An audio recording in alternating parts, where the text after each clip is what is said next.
So, today we're once again going to talk about minimalism. It is essentially actually not necessarily a book that I think is important, but I'm still going to go through it. Still gonna talk about it, So we're gonna go ahead with chapter 4, which is gonna be the last chapter, I assume. Well, no, it's not. And then chapter 5, and then there's a little bit of a summary of the summary. And I do hope that I'm gonna be able to finish it up today. But we're gonna see. Chapter 4, 12 ways I've changed since I said goodbye to my things. We save time by not being distracted by marketing and ads for products because we know we already have everything we need. That's actually the case, I would actually also say so. Reader's note, I feel like after going through this book, I might be already on the minimalist end of the spectrum, at least in comparison to most of my peers, my community and society in general. I'm usually very hesitant to buy new things as I take the time and slow down to ask if I really need it. I also don't really hoard things. Shopping isn't necessarily fun for me as it is for many other people, and I don't really hit with shopping ads as much as other people. I actually really don't, unless it is something that I need and I see, well, it is cheaper. So this might be something that I'm interested in, but I don't know, I am so hesitant when it comes to buying new things. Because I always as well ask myself, do I really need this? Is this something that I just should be buying? Is this something that is benefiting me in any way? And I don't like spending money. I mean, if I see that some fucking hoodie, from H&M is costing like $20, I'm like, no, not gonna do that. Because I don't know, I always try to be as cheap as I possibly can. Of course, sometimes I do use some money. I don't want to be like, well, I'm never ever just buying anything. That's not the case. And I'm also just donating to charity and something that I don't quote unquote necessarily have to do. But I don't know, I just like to use my money in very distinct ways. I actually have something in between my teeth. Well, anyway.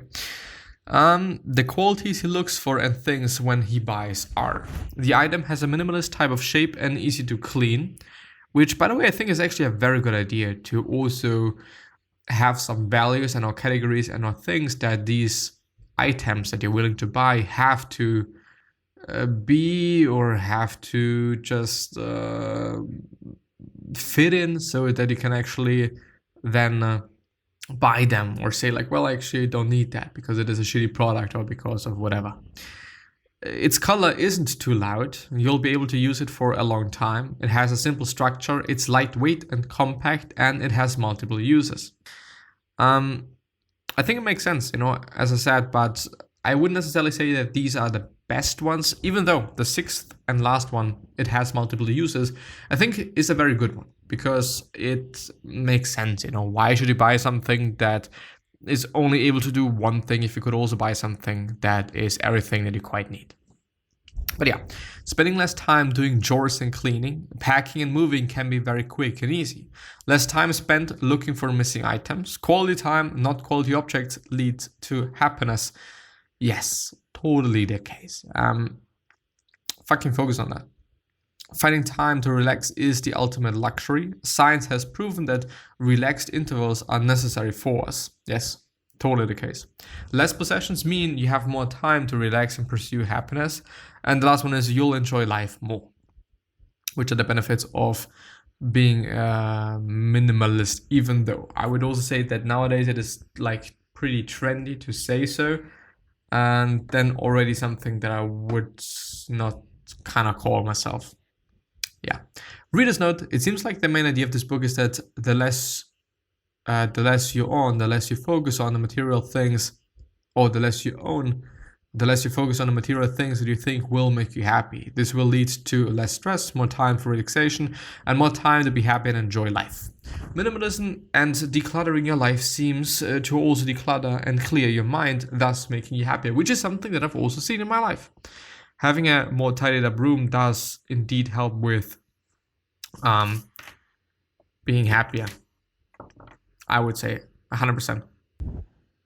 Everyone likes the results of a good house cleaning. Yes, there is no such thing as a lazy personality. No, there is no. He cleans more, not because his personality changed, but because he has less things and it is easier to do so. Yes, of course, if I don't have a lot of things laying around and if there's not a lot of things that are bothering me in my room and whatnot, then obviously I'm gonna just be faster and it's going to be easier, which leads to me doing it more often because it's not that much of a chore and or problem or whatever you want to refer to it. Making cleaning a habit boosts our confidence and makes us enjoy doing it. Simply by living a more organized life, you'll be invigorated, more confident, and like yourself better compared to when you stayed in bed the last minute and rushed through everything to get to work. I don't like that, I do actually compromise sleep for not being stressed in the morning. I get up like way too early quite, but I don't have to stress myself out. I do have enough time to also forget things and get back to home and get it and whatnot and just many different things, which is amazing, because I just don't want to be stressed in the morning, period. And so if this means that I just should be sleeping less, yeah, okay, fine. This is what it is and this is what I have to deal with then. When you like yourself, it can be easier to take on another challenge. Another challenge meaning another person in your life and meaning a relationship, probably, or maybe. It's only after we've lost everything that we are free to do anything. Tyler Durden from Fight Club. Lower living costs leads to a freer life. I would also just totally say so. Having more things will make you want more, which will trap you in a cycle of greed and want. You'll no longer compare yourself with others. Apparently, I don't know. When you realize there is nothing lacking, the whole world belongs to you. And you probably feel more in control and more confident if this is not something that they've already said. And yeah, okay, they said it. Yeah, I would also say so, I would also say so. If it is the case, if you really feel like the whole world belongs to you, then of course you're going to be confident. But I don't know if this is the case or not. It is something that we could definitely discuss and debate. If you want to make yourself instantly unhappy, compare yourself to someone else. Yes. Experiences resists comparison with others because each experience is different and will lead to longer happiness. Therefore, we should invest our time and money in experiences and not material things, which means trips, doing things with people, and all sorts of shit. Makes sense. Really, truly does make sense. When you stop comparing, you'll find yourself. Book reference, The Courage to be Disliked. Amazing book. As far as I remember, and I do actually remember it quite... what is the word? There's a nice word that I would like to use right now. And I remember it fairly... It's more or less like visibly and stuff, but it is not. I don't know. Fuck, man. Well, I do just remember it quite because it is actually one of the videos that was watched, I think, the most and or the longest time in total. I don't remember, but it is actually pretty good in terms of analytics. Keeping up with appearances only hold us back. People are less concerned with you or your looks than you think. And I would say, concerned, yeah. But when it comes to like dating and or getting to know people and whatnot and stuff, then definitely looks matter. You could be like, well, I just only care about the personality and stuff. No, I think this is definitely a lie. Because, the first thing we see is how somebody's behaving and how somebody's looking. So if this person isn't looking good, then, I don't know. Difficult. Let's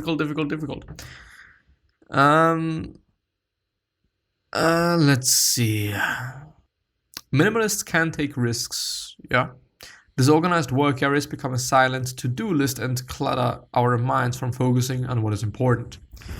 The Happiness of Flow. Book reference, Flow. Yeah. It's a cool book. It basically means the flow state means that you do something that's not too difficult and you do something that's not too easy. So you're just right on the edge to it being too hard. So still manageable, which leads you to be in a space where time flies by, where you don't think about a lot of things and therefore are happy. This, by the way, is one of the reasons why I like the podcast so much as well. As I think about it, I don't necessarily think about a lot of things that are concerning me in my private life when I'm recording. And also one of the reasons why I Well, I know, how should I say? I do like riding my bike for that reason as well. It just gets me into a space where I'm focused on something else and not on my thoughts. And there's actually a lot of things that I do to not think. As dumb and as strange as it might sound, but I kind of need to do so sometimes. I don't know if this is good, but I also don't just care that much. Yeah. Fold up your antenna to reduce the amount of information you consume and information overload. He has observed that there are no overweight minimalists, and people believe that this is an added effect of reducing your things. Well, I don't know. He thinks that this helps your chi flow better and help you slim down. Well, it could be the case. Of course, I don't want to be this person saying like, this is just some woo-woo bullshit and whatnot. It could be the case, like, I don't know. Some couples say that fewer possessions help their relationship. Fewer possessions help their relationship because they argued less about things. Having less things requires less energy and makes you less stressed, which has a positive effect on your relationship. There will be fewer things to trigger frustration and also friction. It's important in life to have relationships where happiness can be shared. People who have a strong sense of happiness live longer lives. The island in Italy where people live long lives is very communal and close-knit. So people know each other, I guess, or something. We are basically equipped to emphasize with others because we feel happy when we are nice to somebody. I do want to repeat this. We are basically equipped to emphasize with others because we feel happy when we are nice to someone. Yes, this is definitely the case. I would actually really love to know the biological background of that, because I kind of believe that there has to be something, a reason. And it is something that I've been talking about for like years now, to be honest. I believe that if being nice wouldn't feel good, we would have all died back in the days. Because, of course, back in the days there were predators, big fucking animals, dinosaurs and shit that could have killed you. And of course, if you are nice, then you can be part of the group, potentially, because we were part of the group. And if you're not nice, then they might have been like, okay, just fuck you, we're not gonna care for you. Which means that you're gonna die, because if you're alone, there's no chance you have against just probably, the majority of all dinosaurs. So I do kind of believe that it might be coming from this place, so that it is just a way to, just a way to protect yourself or something. It's difficult, it really is. But maybe I've had another point, or maybe I've represented this point in the wrong way. It could also be the case. Haven't been talking about this in a while.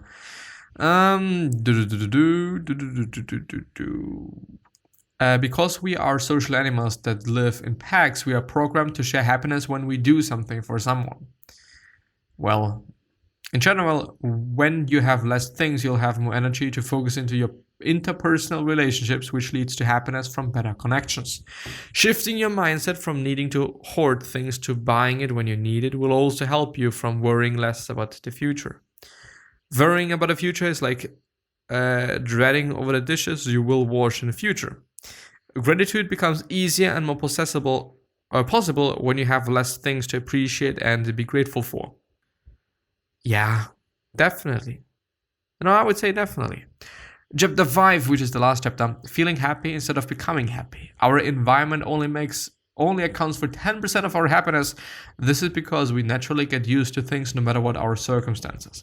50% of our happiness comes from genetics and 40% comes from our actions. Of course, if our actions are bad for us, which also include like not meeting any people, not getting to know new people, and just all sorts of shit, then yeah, you're gonna be unhappy. This I think is from another book that, there is studies and stuff, but I found it in a book.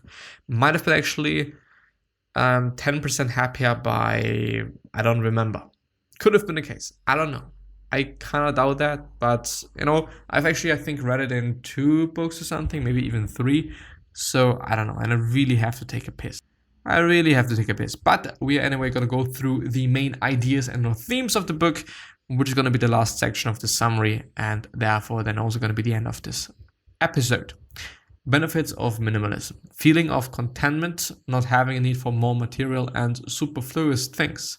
More energy and time to focus on what really leads to happiness. Deeper connections and relationships and experiences. Better for your mental and emotional health, as you'll feel more relaxed, less stressed and clear-minded. Becoming more productive, less quote-unquote lazy, building more discipline, and constantly cleaner home, which is also a benefit, yeah. Reduced expenses and living a more economically free life, caring less about what others think and not comparing yourself with others, possibly lose weight, maybe, yeah, better relationships, less worrying about the future, and more gratitude. The question is, if you're not already a minimalist, I do think that you can structure your room in a very minimalist way, meaning that I do have a lot of things laying around. Just putting these things into a box and just letting this box sit somewhere. This could already help, you feeling better. And of course, organizing it makes sense so that you also are able to find things, when you need them. But yeah, closing thoughts. Although the book had a lot of fluff and could have been condensed to at least half the length, I thought it was overall a solid book. Good message, good themes or main ideas, and practical tips.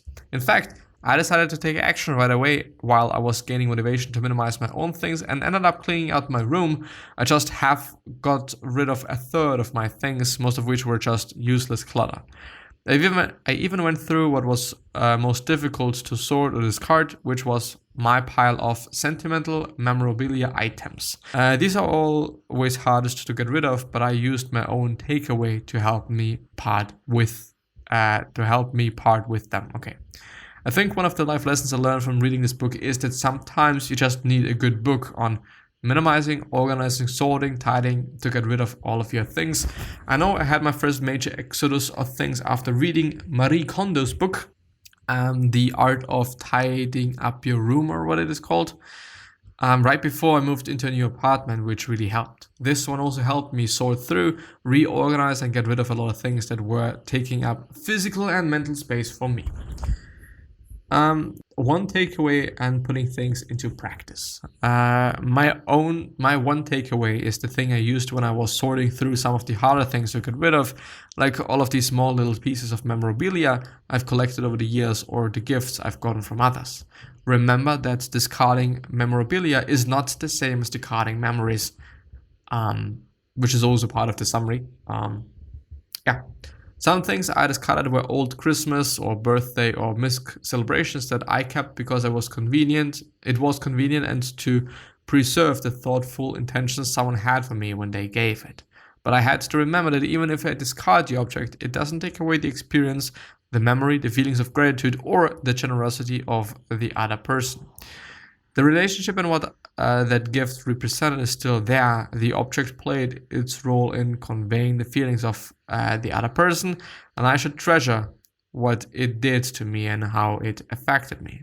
However, I still have a small amount of sentimental items, and I'm not sure if or when I'll ever discard them. I figure if I can keep the amount to a level where I can store in the shoebox, I won't feel guilty about the real estate I give it in my life. And I would say so as well. In a nutshell, tips and benefits of living a minimalist life and saying goodbye to most of your things.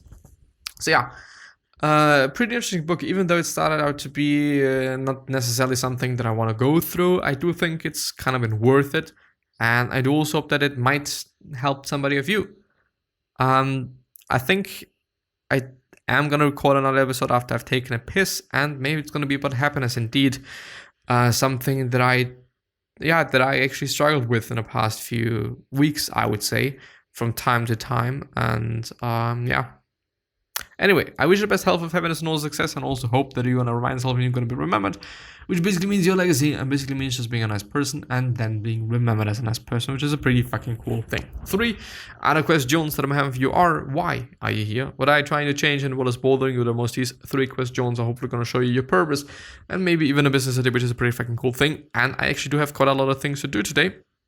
So, the last question I'm having for you is: what could you essentially say to another person that is really indeed going to change their life. Because I totally believe from the bottom of my heart that we all can say something, whether it is a compliment or something else, that is indeed going to change somebody's life. But yeah, anyway, so please stay healthy and safe, and remember to be a kind person. Hopefully we're going to see you next time. Bye. Thank you very much. And please stay safe, you and your loved ones and your family.